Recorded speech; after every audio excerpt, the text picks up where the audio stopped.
everybody, and welcome to our last edition of Remote-a-thon. If you have been following along this summer, Remote-a-thon is Guru's ongoing series of interactive talks with leaders in CX, sales enablement, and knowledge management.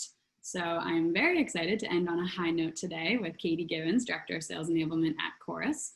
And she's going to be talking to us about how she has gone about delivering knowledge to her team in a complex selling environment. And I think complex is an understatement, so I'm excited to let Katie tell you about just how complex that has been for her teams. So first, my name is Chandler, and I'm a product marketing manager here at Guru. I've been here for about 2 years now. And Katie, I will turn it over to you to introduce yourself. Thanks, Chandler. Katie, obviously, you can thank my mom for the spelling. We weren't trying to trick you. I was at Carta, I promise. I was there for the last year and a half and just moved over to Chorus last Monday to build out and run their sales enablement team. I have also been with Guru, just not as an employee, for many, many years. Longer than I have. A very long time, multiple companies, take it with me everywhere. Take my CS people with me everywhere. It is one of my favorite systems and adds a lot of value to my life. And so I'm really, really excited to talk to you about it today. Yeah, it'll be great to hear from such an expert. Whoops, there we go. Perfect. So I wanted to just start with what is complexity. Previously, when I'd used Guru before I moved over to Carta, I thought we had a pretty complex structure and I felt like we really got a handle on it. And then when I got to Carta, I was like, oh my gosh, this is a whole different ballgame for knowledge management. There's a lot I learned. So first, I just want to talk a bit about how I define complexity, because I think it's a little bit different across the board. Size is the easy one. If you've got a bigger organization, it's going to be more complex. It's just fact, science. I'm not a scientist. Don't quote me on that. It's math, all of them. Math. There we go. I'm also really terrible at math. Organizational structure is also a big one. This was especially true in my last job because we had many different business units, which were literally just tiny little businesses within the larger organization. And when I say tiny little businesses, I mean literally their own marketing team, engineering team, their own sales team, their own CS team, that all had to communicate with each other, but also within their own business unit.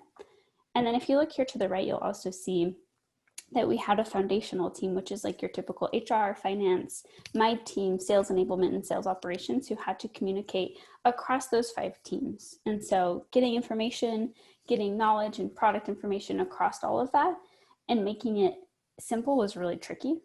Your industry matters too. I think the more complex of an industry in, or the more complex of an industry that you're selling into, makes it a lot harder to manage knowledge and also determines the type of knowledge your team needs to be successful. And then of course your product. There's really simple products, there's really complex products.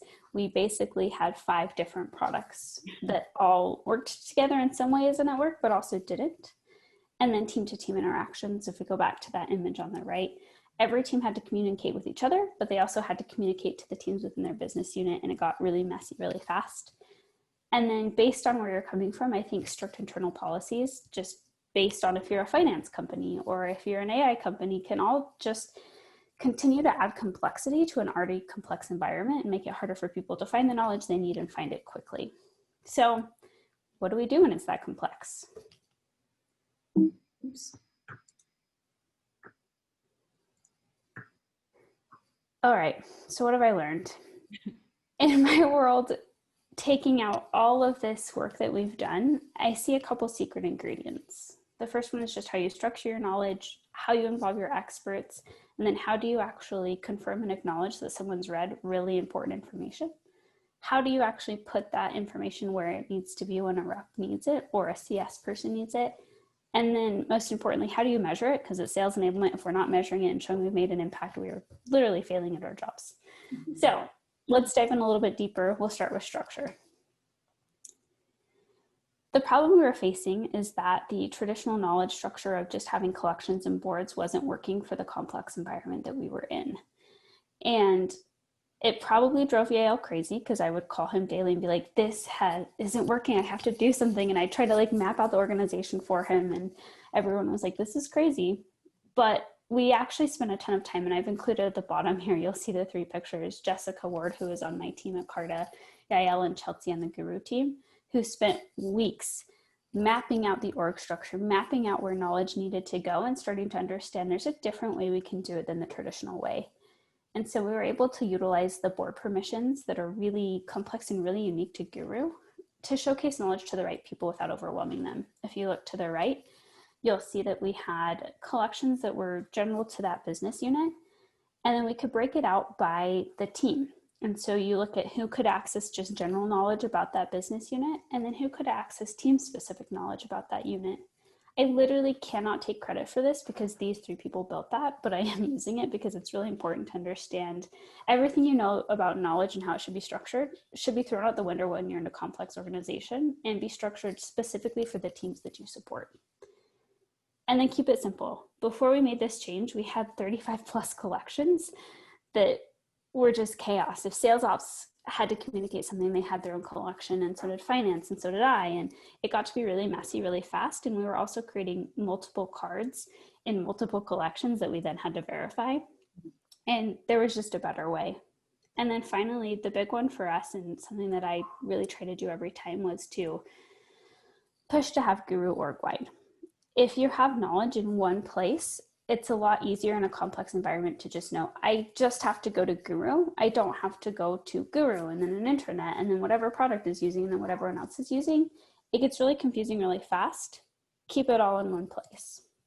Yeah, that makes a lot of sense. It sounds like you've got enough complexity going on with your industry, the size, all the different business units. You might as well keep your knowledge simple. And so you've mentioned a couple of times that this is your 3rd company that you've had Guru with. So it sounds like you're a bit of a pro in taking Guru org-wide. What does that process look like for you? Yeah, great question. I think it's really important to start to add value with the experts that create knowledge from the beginning. But Guru is also really unique in terms of any software I've ever used. Every single place I've gone, we've always started with our customer facing teams, so sales, CS. This wouldn't be a 2020 webinar without my dog making that noise in the background. I apologize. He probably has to go potty, but he'll be fine. And so really just, we started with sales and CS. And what was really unique with Guru is that the value was automatically there and people could see that, and other teams wanted on board. And so InfoSec would typically jump on board because that's how they wanted to start communicating to the sales team. And it's really important if their information is verified and up to date, because there's usually some type of SOC compliance that most companies have. And Guru helped us reach that. And it would just slowly snowball. So I'll be honest, I tried really hard to make sure the experts saw the value, but Guru was really good at just snowballing through any organization I've worked through, and people were jumping on board because they wanted something that was easy to use, was where they needed it when they needed it, and it gave them analytics into what was going on. And so start with your experts, make sure they see value, and if their experts are adding content, they'll want other teams to see it and they'll start to share it. That's awesome. Yeah, and hopefully it saves them some time instead of having to answer those same questions over Slack over and over again, if they just, put it in one spot for everyone to self-serve to. Agreed. Okay. There we go. Transitioning right into experts. Let's talk about them then. So for us, one thing we faced was that we did have all of our experts in Guru, but a lot of what we'd noticed is that content was created in different ways and there was no uniform process. Some people would literally just drop a Google Sheet into a Guru card as a link, which is literally my pet peeve, as anyone who's ever worked with me knows. And no one really knew what it was or why it was there. And so we really wanted to understand what's good look like in terms of how we create our content, and can we set that as a uniform process across the organization. Mm-hmm. So step one was we just mapped our experts across the board for every single team we had in our organization, who is creating content and who needs to be an author in Guru. And then from there, we built an experts council. At HireVue, we were really fun and we called them Guruvians. I haven't been that creative since, and I really should be. And so we had actually worked to just have a place where we could talk to each other if someone had a good idea or they saw something or we needed something verified. We just had one place where everyone was. Then we built out a governance process. So this is what good looks like in terms of building content. Here's what your card should look like. Here's what you need to do in terms of like how text is designed. If you're adding an image in a card, what does it look like? I framed that Google Doc, my friend, things like that really mattered. And then we'd certify them. It's actually really funny. Jessica Ward on my team again, she's also a massive Guru fan, has used it a few times, built this phenomenal certification. And we kept getting messages from people that were like, this is harder than the SAT. Like, we really got to take this. And we're like, yep, you're going to be the best Guru certified expert the world has ever seen. And it was the case. And it was really helpful because everything was uniform. People knew where to look. People knew what to look for. And they were able to make it a lot easier for people to understand, like, oh, I know content is going to look this way, and I'm not going to be surprised when I open up a card. Wow, I love that. The initiative you took to have your own certification, I think that's so awesome. And I would love to find out if anybody else has gone that far and created their own Guru certification. So if you have, I like these answers. I know. It's either yes or yes. So make sure you've got Slido open, and this poll should pop up, and you can tell us whether you have certified your experts or if now Katie has made you want to. If anyone needs us to rewrite the SATs specifically all about Guru, I know people. All right, so we have no certifications out there yet. That doesn't really surprise me, but I would love to see if anybody else comes in. You'll have to share your certification questions. We should make a public card about it. We could definitely do that. That would be awesome. I wonder if I would pass. I think you guys would pass. If not, we might have a business idea going. Or we should write much easier tests. One of the two. One of the two. All right. So it looks like all of our votes are for no, but they want to. So we're going to have to tap you for that public card so people can start certifying their experts. We can do that. All right. Next up, we've got confirm and acknowledge.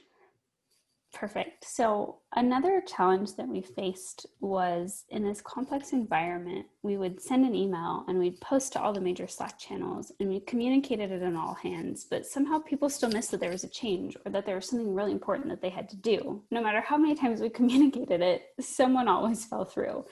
If no one else has never faced this, let me know how you're doing it. I'd be very curious. And so one thing we did was we ensured any major process changes or important releases or something that required some form of behavior change was acknowledged with a knowledge alert in Guru. And so this is just a way of saying this is very important. You have to read this and then you have to acknowledge that you read it. We always would set strict timelines. So it wasn't like acknowledge this in the near future by end of quarter because it would never get done. It was this has to be acknowledged within the next 7 days. And then don't be afraid to send reminders. There's really great analytics where you can see who's acknowledged, who hasn't, and you can continually remind those people that haven't. And as sales enablement, it's always a blast to just send them reminders every single day until they get it. And then we would heavily utilize knowledge alerts to push back on team members who missed an important announcement. We'd have a lot of people be like, oh, I saw that process change, but I ended up not doing it. I didn't actually really see everything though. And it's like, but you acknowledge that you read it and it's our responsibility to push back on you, especially when we're working in things that involve strict legal policies and strict financial policies. The team has to know it and they have to get it. And if they don't, it's a problem. And if you've read it and you're still messing up, we have larger problems that we typically would work on managers with. Very interesting. I'm curious what sort of information required a knowledge alert? How did you sort of draw the line as to what was important enough to make sure that people acknowledged it? And how did you train your experts on when to use knowledge alerts and when not to? Yeah, that's a great question. We train them with the certification. That's a big one. And we were very strict about if you just created a piece of content that you want people to see, that is not a knowledge alert. If there is a process change that requires some form of behavioral change, if there is an organizational change that requires everyone needs to see it, if there's something that puts us at risk legally or security-wise and we need people to know about it, those are all knowledge alerts. It was high priority things where we had to be able to see who's looked at it. And we just didn't have that functionality if we sent them in an email or Slack or on an all hands call where maybe someone didn't join or listen to the recording. So the expectation was set that if you get a knowledge alert, it's important and you have to read it and you have to acknowledge it and you have to start doing it. And if you don't, we've got bigger problems.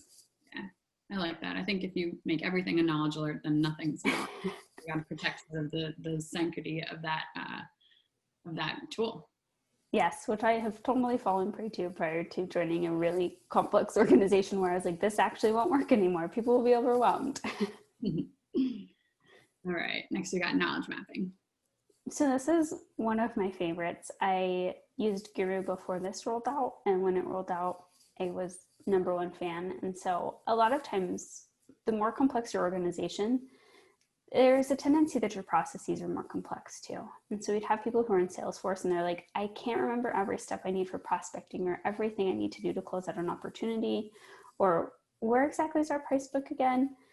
And so we would actually set up triggers for complex systems and processes so that our reps just had the content served to them without them having to find it. And so if you look here to the right, it's an example of you can actually map that knowledge to a field in Salesforce and it'll pop up so they can see, oh, we've got a lot of legal requirements. Here's the checklist. Never forget it because this trigger is set up to help them do that. And then we would also make sure we prioritize these knowledge triggers because these are all knowledge triggers that help our business run better. And so if they need to be verified, you should verify these first as an expert because people are using it every single day. And if it's not verified, we've got another bigger problem where someone might mess up a process that desperately needs to be followed. I love that. Yeah. I think that sort of process knowledge doesn't always come to mind first when you're thinking about knowledge management, but I used to have like stickies all over my desktop that was how to do certain things. And it just makes sense to have it right there when you're in the website where you need to do the thing. Yes, it's huge. I have OneNote notes before Guru where I would just literally write out a process step by step and have to refer to it over and over again. Right. And then you're the only one who has it. Yes, totally. Oops, keep pressing the wrong button. All right. Measure it. This is my favorite one. So as a sales enablement person, we do all of this hard work setting up a great process, a great training program, a great knowledge management system, but how do we actually show it's making an impact?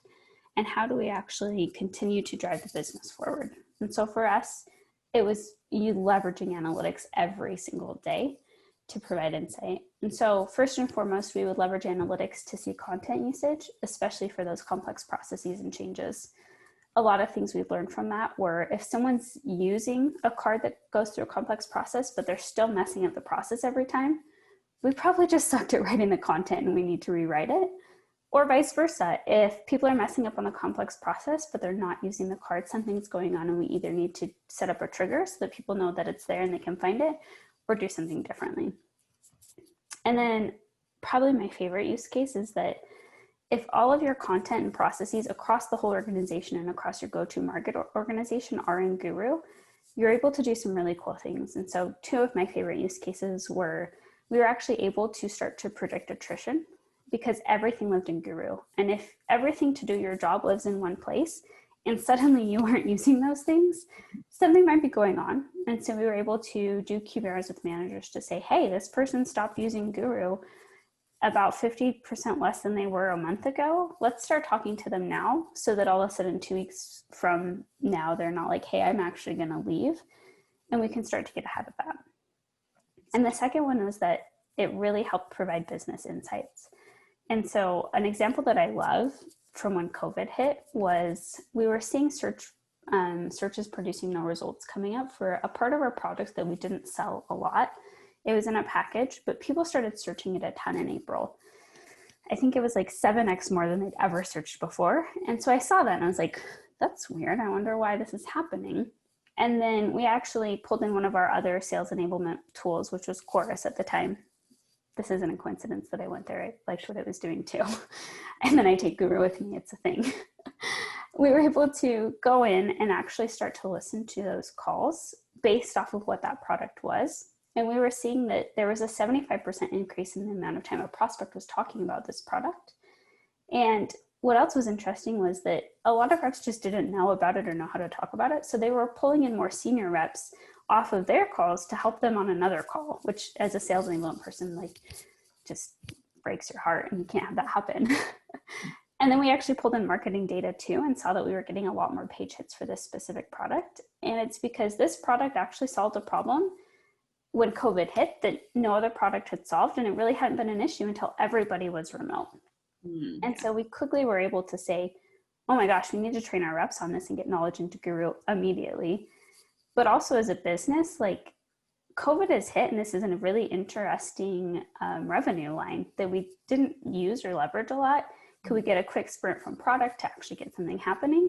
And we started to see results from that. And so if you've got everything in one place and knowledge in one place, you can see what people are looking for.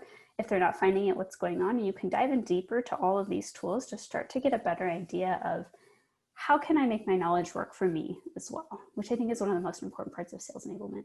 Use those analytics, people. I think, yeah, you made many interesting points there, but two things I want to dig in on. I love the way you sort of phrased the first part as sort of a two-way street. So if the knowledge is there, but it's not working, then that's on you. Or if the knowledge is there and the reps aren't using it, that's on them. I like that. It's not just always the rep's fault. Like, you have to kind of evaluate sort of what you've gotten there. And if it's not doing the right thing, then you need to sort of fix it. I think that was a really interesting way to look at analytics. I love how you phrase that. It's so true. It's a two-way road. Like, reps have a responsibility to use that to do their job well, but I also have a responsibility to make sure that it's accurate and actually useful, because if it's not useful, Guru wouldn't follow me to 3 different companies. There we go. And then the second thing you talked about was sort of how you're using analytics to kind of glean these bigger like business insights. And so we actually have a poll that we're going to launch here to see if anybody wants to write in with a creative Guru Analytics use case. And I will start, because this reminded me of, I think, sort of the way you described this quantitative feedback you were able to get from your tools. And so you found out that this like product line was coming up more often in conversations and it was being searched in Guru, but your reps hadn't told you that. So something that I think happened to us at Guru was we were rolling out this new pitch deck, and we noticed in Guru that one of the slides, so each slide had a card that was like, here's how you talk about it. And one of those cards was never being used. And so we hadn't heard from any of the reps that they didn't like that slide, but we could see in Guru that they didn't. So then when we dug in, they were like, oh yeah, it's confusing and repetitive, we don't use it. But sometimes they don't come to you and tell you these things themselves. So it's cool to have those like different sources to sort of like infer that behavior. I love that idea. We've never actually broken out our slide deck into different slides to say, like, it's just more of a general, like, here's how you use each slide, and we've got it in the notes, but actually doing that to see what genius. Yeah, we've done that with a couple of our decks. Our product roadmap has like different themes, and so each theme has a slide, and we've seen like which theme people are most interested in. And it's like, yeah, it's a cool way to sort of gauge interest that you wouldn't normally get if everything was all in one card. Guys, you can schedule reports. How did I not know this? Shame on you. Oh my gosh. I'm going to be scheduling reports day and night. That's a good one. Anybody else have any Guru Analytics use cases that they haven't shared with us yet? Make sure to go into Slido if you haven't. We did have an analytics deep dive webinar on Tuesday where I told that same story about the slide deck. Oh, we got something else. Let's see. Measuring authors' contribution. Oh. That's a really good one. By tenure, theater, role, specialty, etc. Yeah, that's awesome. I was a content marketer before I moved into product marketing, so I was very often checking out my own analytics in Guru to be like, what have I created that's, moving the needle? It's very interesting. By user. This is my favorite question. I know, we're getting some good stuff. Yeah, I like your point about attrition too. If everything a sales rep needs to do their job is in Guru and they're not using Guru, then they're not doing their job. All right, I love seeing most viewed cards to see what's performing well and understand why it is, and how I could structure other cards in a similar way since it's popular. I love that. I like that last part. I typically look at like, oh, here's what's working well, but never, oh, can we do that same structure? Love that. Yeah, that is a good one. I think it's like kind of knowledge about the knowledge. So if you set up a particular card a certain way, like that people are responding to that. Searches with no results and most searched. Yeah, that's literally my favorite. Yeah, that gives you like sneaky trends. Yes. Awesome. Well, these are great answers. Thanks to everybody who wrote in. And we'll keep you over there in Slido because it is time to switch to our Q&A. So in that same Slido window, go ahead and ask any questions you want to ask of Katie. and they'll show up here when they come in. Slido's so great. It is, yeah, it's very awesome. I'll start us off with a question. I'm wondering how, so you've been with Guru at 3 different companies. Did you find Guru at your first company, or did you come aboard and they already have it? Like, how did you come to Guru? Man, that's a good question. I haven't thought about this for a while. We found Guru at our last company. I'm trying to remember. I believe we were looking for an LMS at the time, but the issue that we had was that with the LMS, we weren't able to really map or deliver knowledge to where it needed to be for reps, and we needed a broader use case, and we just needed smaller bite-sized consumable content, and Guru hit all of those in a way that nothing else did. And the search extension was just massive at that time. I feel like Guru invented extensions in a way because I'd never used it before Guru, and now I'm obsessed. That was a big one for us too. Great. Oh, we're getting some good questions. All right, so let's start. Okay. Do you get direct feedback from managers and reps on how useful your Guru content is, or are you relying more on analytics? Wondering how you balance the two. That's a good one. That's a good question. I will typically measure. I was going to say it's Friday, but it's not. So that's a bad excuse. It really does. I'm done. Only Thursday. So typically I will, outside of analytics, if I'm rolling out a new piece of content, I've got ways that we can measure that, whether it's a survey, whether they're using it in decks. We also use Guru's opportunity tracking to determine, is that what it's called, Chandler? Am I making up that name? Yeah. So we can help understand how content's impacting opportunity, which is probably the most valuable metric, because as much as like a rep can say this content's great, or they can like a card, or they can favorite a card, if it's actually impacting revenue, that's a big one for me. And so we couple it with more observational and just general rep experience and reaction with analytics with actual opportunity impact. And so it's a mixture of those 3. Awesome. All right, next we've got, how have you managed to keep content consistent and structured in a way that's helpful as you scale org wide? I love that. Oh, the other one disappears. And I was like, oh yeah, everything up.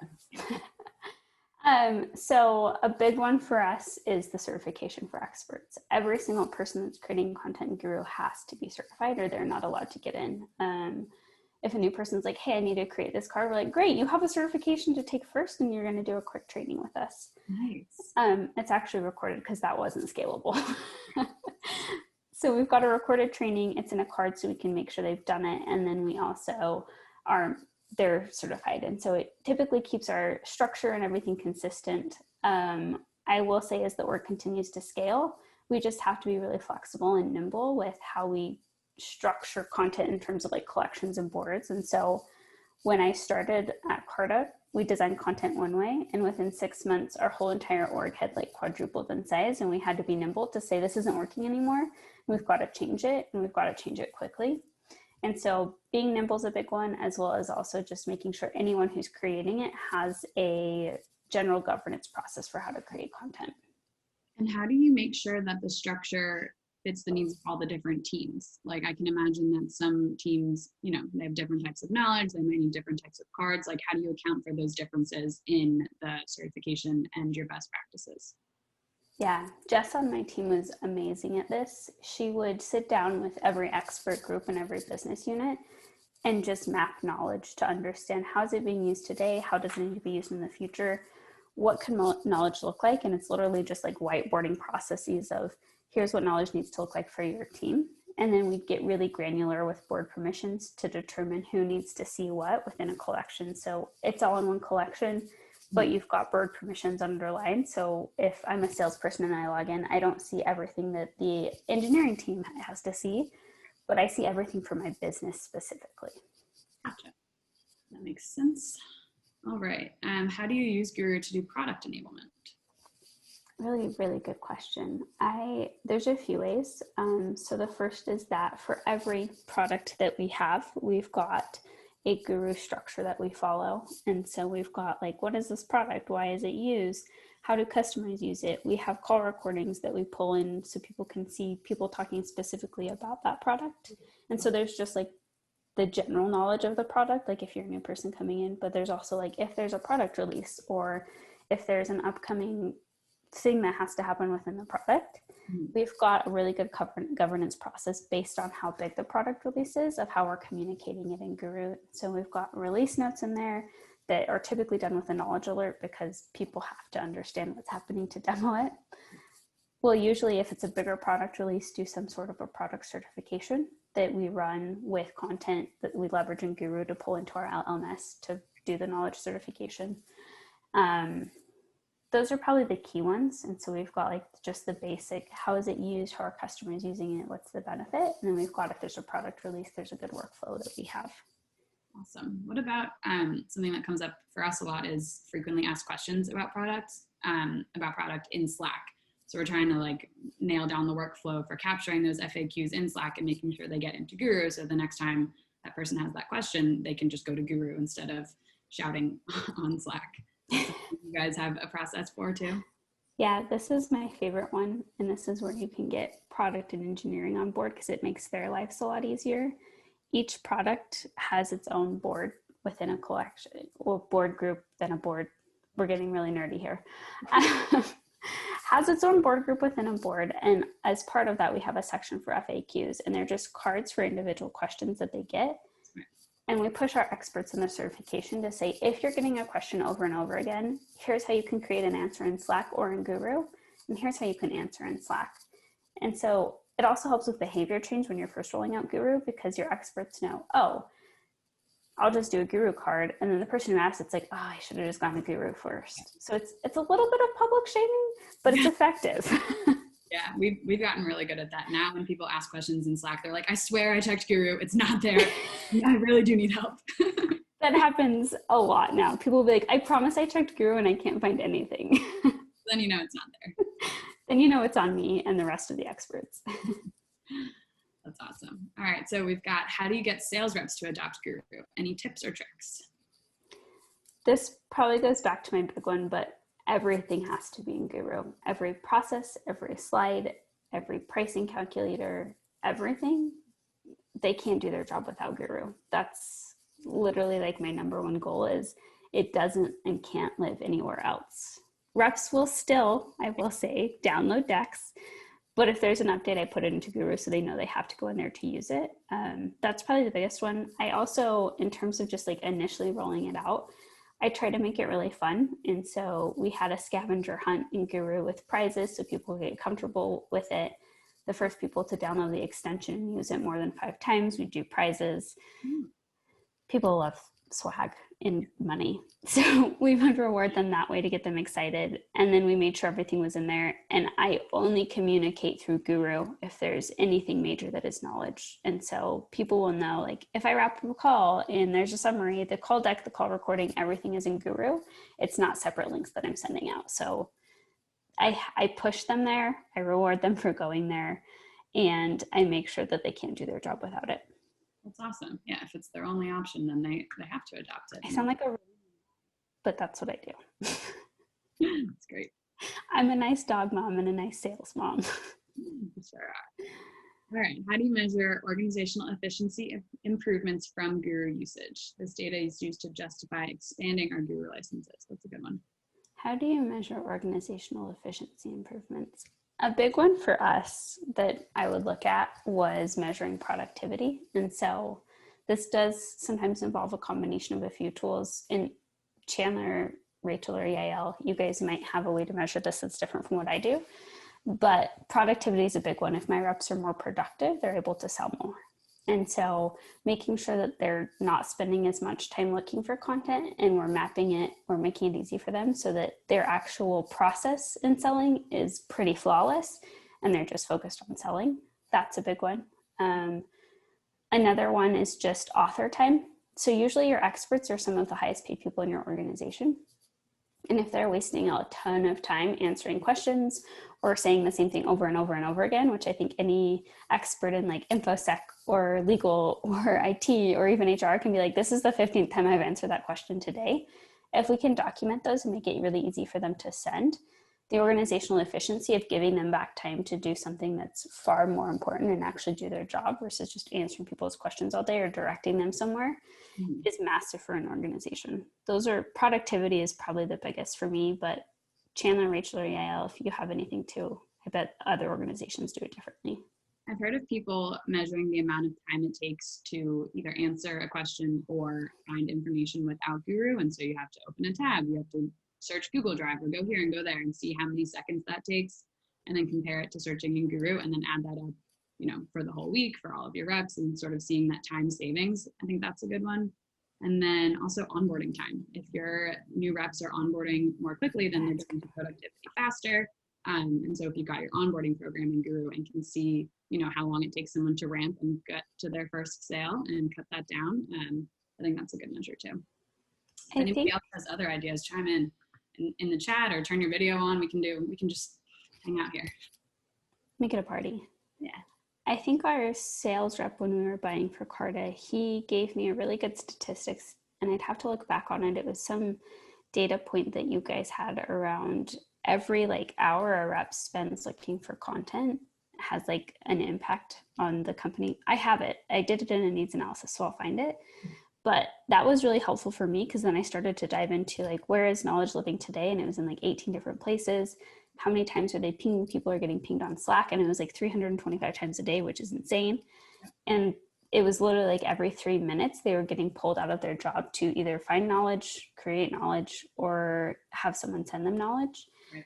And so the time suck was just insane. I can find that data point and send it. I know what you're talking about, because I think part of it is also that it takes you, I'm going to butcher the number, but a certain number of minutes, after you get kind of sidetracked and have to open a new tab and look for something, when you switch context like that, it takes you a minute to kind of get back into the mindset of what you had been doing. And that sort of cognitive load slows you down too. I forget the numbers though. I'll find some. Yeah, that's it. Or I can just shout out Tom's name and then he'll hate me. I love it. If anybody else has any other organizational efficiency metrics, feel free to shout them out or put them in the chat. I'll leave that one up there and we can move on to, for you, Katie, what are you most excited about implementing when it comes to managing Guru in your new role? Great question. I'm still figuring that out. I think for me, it'll be just a really good knowledge management structure and some of those tips that some of those really fun parts of Guru that I don't think we're leveraging well right now, like knowledge alerts, the analytics, the opportunity tracking. Knowledge triggers is probably my favorite, especially for new hires. If you're oh, I'm just logging into Chorus for the first time or Outreach or Guru and I don't know how to use it, and there's a knowledge trigger right when you log in, makes my job so much easier. And it's nice for someone because it's a great experience. They're oh, it's just right here and I know how to use Outreach now and I can start to dive in. All of that I'm really excited about building out and understanding and just helping the team get more productive faster. Yeah, that's awesome. I imagine how satisfying it is going to be to sort of clean everything up and organize it the way you want to. I feel that'd be a fun thing to sink your teeth into. Yeah, I'm really, really excited. Awesome. All right, Bill wants to know, how did you manage the time to use in knowledge mapping between topics that were soft skills versus topics about using software and step-by-step instructions? So soft skills versus sort of technical and process knowledge, I think. And Bill, just to make sure I understand, how do we make sure both of those things are mapped? Or how do I spend time creating both and then mapping them?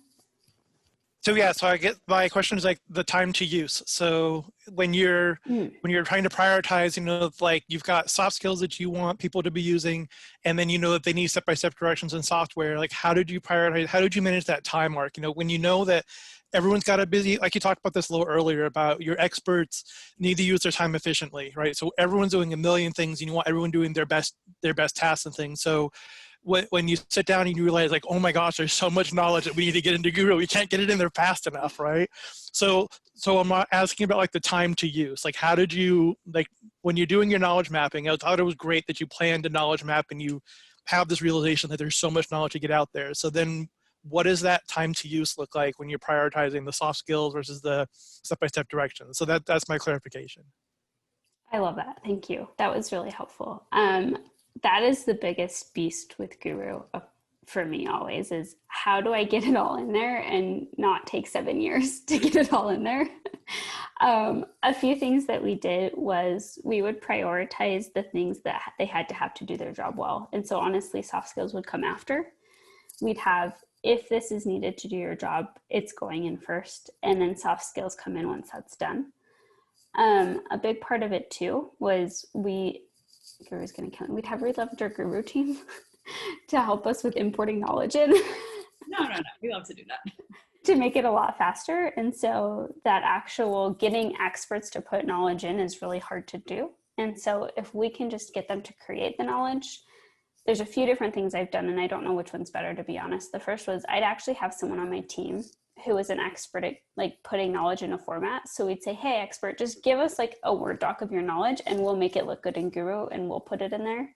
The other one was certifying them so that they can do it and then uploading that via Guru to make sure it's just all imported in directly. I don't know which is the better option, but for us, prioritizing what's needed to do their job well makes it easier. That way they know like, oh, I have to go in here, and they get used to that. And then you start to add the cool, fun, added bonus stuff of, okay, you're in the last stage of a sales cycle and we've knowledge mapped some negotiation videos and tips and tricks into this last stage.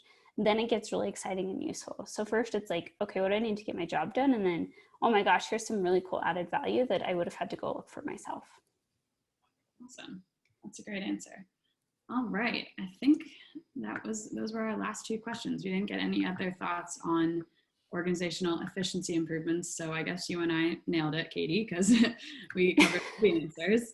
So, I think I could always be better at this. No, this has been so great. If anybody has any other questions, we still have a couple minutes left. Feel free to turn your camera on and chat, or put them in the chat or Slido. We can hang out for a few more minutes, and if not, we can give everybody 10 minutes back. In the meantime, I'm going to close this out with a couple reminders. So everybody hopefully is already in the Guru community, so we can keep this conversation going over there. Make sure you're in there on Slack. I know, Katie, we got to get you back in there now that you've got a new email address, so you can chat with me and Katie and everybody from the Guru team and a lot of people in here on the community. Check out our upcoming events and webinars for more things like this. Unfortunately, Remote-a-thon is now over, but we will do tons more fun things like this. So be sure to check that out. And you can revisit all the Remote-a-thon sessions from earlier this summer at this bottom link. So I think that's it for us. Thanks everybody for joining. Thanks Katie for a great presentation, and thanks everybody for so many awesome questions. It's been great. Thanks for creating Remote-a-thon, guys. And the community is amazing. You should go join it. I have to go rejoin it under my course email. There you go. We'll look forward to welcoming you back. Awesome. Thanks, everyone. Thanks, guys. Thanks, Katie.